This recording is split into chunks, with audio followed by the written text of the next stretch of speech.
biasa. Ini belum ada yang 10 juta ini. Ada 10 juta saya fatihain khusus. Ada?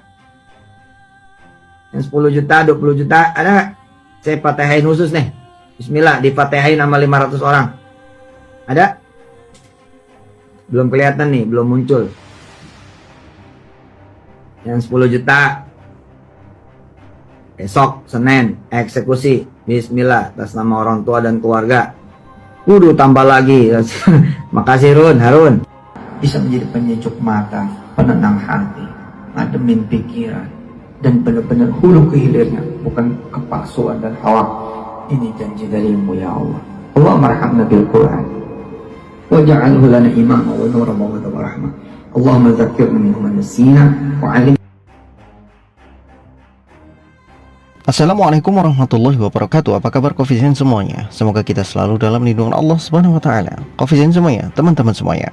Sebetulnya saya itu males untuk menanggapi atau membuat kritikan terhadap orang-orang yang aneh. Sebetulnya saya pengen sekali untuk fokus hanya membahas sejarah.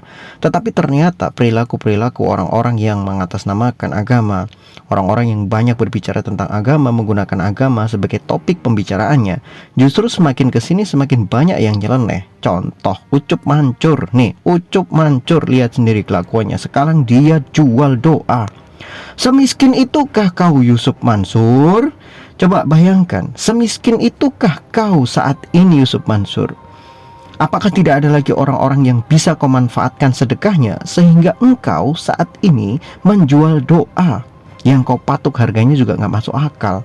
Coba, kalau dulu dia memotivasi orang lain untuk sedekah dan banyak orang termotivasi dengan omongannya, kemudian menyedekahkan segala sesuatunya. Kemudian sekarang menjual doa. Padahal doa itu setiap orang bisa. Bayangin, setiap orang saja bisa untuk berdoa. Ngapain harus beli sama Yusuf Mansur?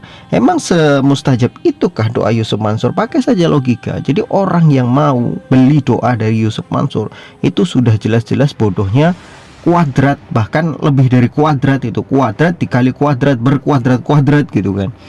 Jadi kalau saya ngomong, memang seperti itulah. Orang-orang yang mengatasnamakan agama selalu membuat celah-celah untuk menipu orang lain juga atas nama agama. Bisnis yang paling menguntungkan memang bisnis agama. Saya setuju dengan kata-kata itu. Karena nyatanya memang benar. Banyak orang-orang, oknum-oknum yang ngaku dia ustadz, dia kiai, dia ulama, nyatanya dia hanya memanfaatkan itu semua untuk mencari keuntungan pribadi, untuk mencari keuangan, untuk memanfaatkan kebodohan orang-orang Islam, pengikut-pengikutnya yang memang awam terhadap agama, kemudian dijejali doktrin-doktrin yang kacau, doktrin-doktrin yang salah, untuk dimanfaatkan kebodohan mereka dan ketidaktahuan mereka untuk keuntungan. Siapa? Ya tadi oknum-oknum tadi, termasuk Ucup Mancur ini. Saya sampai sekarang itu, terlalu luar biasa gitu. Idenya tuh ada saja, tuh kreatif banget ya Yusuf Mansur tuh. Ya benar, luar biasa. Dari dulu sampai sekarang itu idenya luar biasa. Sekarang saja orang mulai sadar bahwa Yusuf Mansur itu omongannya memang dari awal, dari pertama kali dia muncul itu sudah banyak ngapusi, sudah banyak ndopoknya.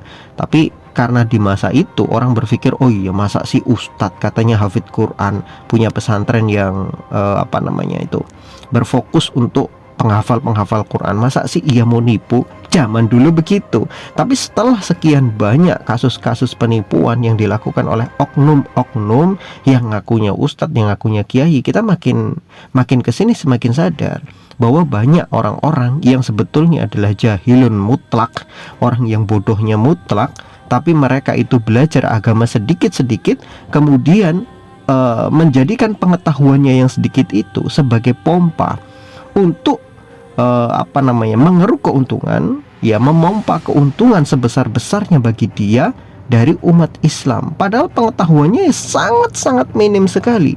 Yang dia tahu ya cuman itu, yang diomongkan di mana-mana cuman itu, yang dia obrolkan di mana-mana cuman itu, yang dia ceramahkan di mana-mana ya cuman itu saja. Tapi karena dia mampu mengemasnya, ilmu yang secetek itu tadi itu, seakan-akan ilmunya jadi sangat luar biasa banyak, seolah-olah dia itu bahtera, lautan, yang kemudian kita itu seperti bahtera di atas lautan. Ilmunya dia seorang luas sekali, kita nggak punya pengetahuan apa-apa. Padahal sebetulnya kebalikannya, kita bisa jadi lebih banyak pengetahuan daripada dia. Dia itu hanya mengemas hal yang dia ketahui dengan sedikit, dengan bahasa-bahasa yang sangat menarik. Nah teman-teman semuanya, jadi jelas ya, kalau orang-orang seperti ini kita berikan kritik, antum-antum semua harus paham, memang kita mengkritik oknumnya. Kita nggak mungkin dong mengkritik seluruh ustadz di atas muka bumi ini, kita samakan semuanya seperti ucup mancur, kan nggak mungkin. Kalau 1-2 orang punya kesalahan ya kita kritik mereka. Jangan kita kritik semua ya kita pukul rata semua. Oh semua ustadz, oh semua ulama, oh semua kiai itu adalah orang-orang yang menipu jamaah. Oh nggak bisa, nggak begitu. Itu tidak objektif, itu jelas subjektif. Wallahu a'lam bishawab.